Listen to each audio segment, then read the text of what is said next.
हिंदुत्व की राह पर निकल चुकी है भारतीय जनता पार्टी। जहां बीजेपी ने बिहार विधानसभा चुनाव के पहले अपना मास्टर स्ट्रोक चल दिया है। इस राह पर भाजपा के फायर ब्रांड नेता और केंद्रीय मंत्री गिरिराज सिंह ने हिंदू स्वाभिमान यात्रा के जरिए और इसकी पहल की है।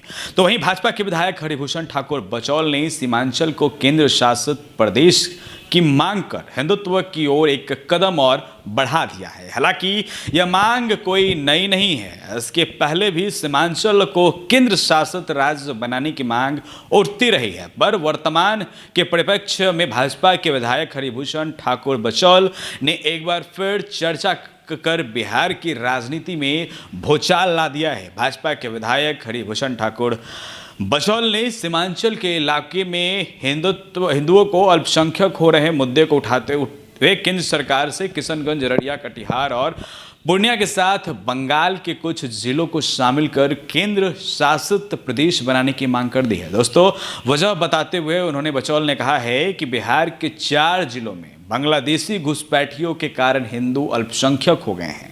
सीमावर्ती राज्यों के ऐसे जिलों को जोड़कर केंद्र शासित प्रदेश बनाना चाहिए। आए दिन बिहार के 4 जिलों किशनगंज, अररिया और कटिहार और पूर्णिया में बांग्लादेशी घुसपैठियों का आना जो है वो जारी है। इस तरह का बात कहा जा रहा है। वहीं हालात यह हो गई है कि इन 4 जिलों में हिंदू अल्पसंख्यक हो गए हैं। दोस्तों, यही स्थिति पश्चिम बंगाल और झारखंड की भी हो गई है। केंद्र शासित प्रदेश बनाकर ही घुसपैठ पर नियंत्रण किया जा सकता है। हालात यह है कि बिहार की अररिया, किशनगंज, कटिहार और पूर्णिया, झारखंड के दुमका, पाकुड़, साहिबगंज और राजमहल में आदिवासियों की संख्या घट गई है और इस वजह से धार्मिक और सामाजिक संतुलन जो है वो बिगड़ गया है और जनसंख्या का संतुलन भी प्रभावित हो रहा है।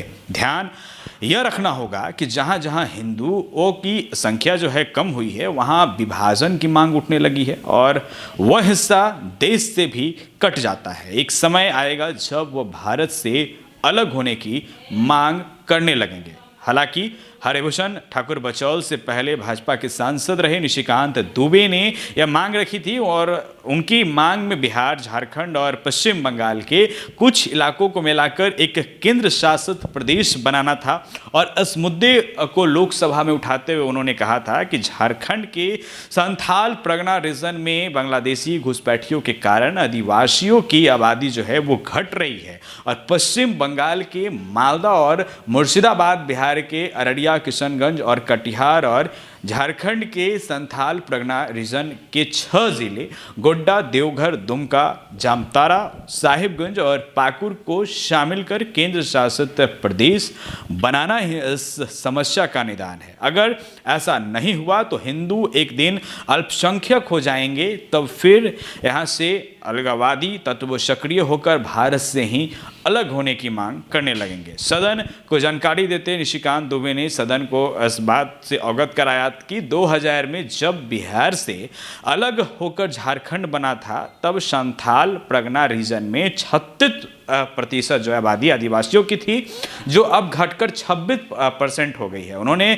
यह भी दावा किया कि राज्य में 25 विधानसभा सीट ऐसी है जहां मुस्लिम वोटरों की संख्या 110% है और 125% तक बढ़ गई है। और दरअसल हो यह रहा है कि बांग्लादेशी घुसपैठिया यहाँ की महिलाओं से शादी कर लेते हैं और ये अपनी पत्नी को आगे कर पंचायत से लेकर विधानसभा तक चुनाव लड़ाते हैं। एक आंकड़ा के जरिए निशिकांत दुबे ने यह जानकारी दी कि झारखंड में कम से कम 100 गांव ऐसे हैं जहां के ग्राम प्रधानों की पति मुस्लिम है। यह आरोप जो है भाजपा विधायक हरिभूषण ठाकुर बचौल ने भी लगाते हुए कहा कि घुसपैठियों का असर अब सीमांचल से आगे निकलकर दरभंगा, मधुबनी, झंझारपुर के इलाकों में दिखने लगा है।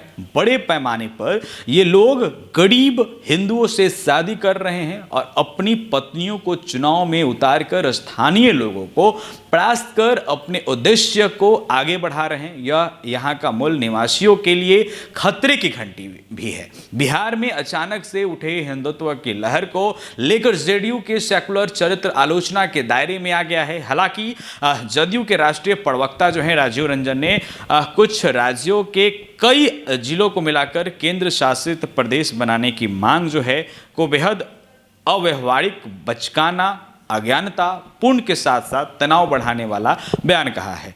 राज्यों को पुनर्गठन और उससे जुड़े संवैधानिक प्रावधानों के जिस तरह से उन्होंने धज्जियां उड़ाई है, ऐसे में नासमझी भरे बयान सुर्खियां तो बटोर सकते हैं, लेकिन इन बयानों को कोई गंभीरता से नहीं लेता है। ऐसे बयानों को खारिज करना चाहिए और इसके अलावा कोई विकल्प नहीं बचता है। खैर, जो भी अपडेट होगा लगातार आपको NBC 24 के माध्यम से हम आप तक पहुंचाते रहेंगे। वीडियो हमारी फेसबुक पेज पर देख रहे हैं दोस्तों, पेज को लाइक फॉलो करना ना भूले। वीडियो यूट्यूब पर देख रहे थे तो चैनल को जाकर जरूर सब्सक्राइब करें। खबरों को ज़्यादा से ज़्यादा शेयर करें। अंत तक बने रहने के लिए आपका बहुत बहुत शुक्रिया।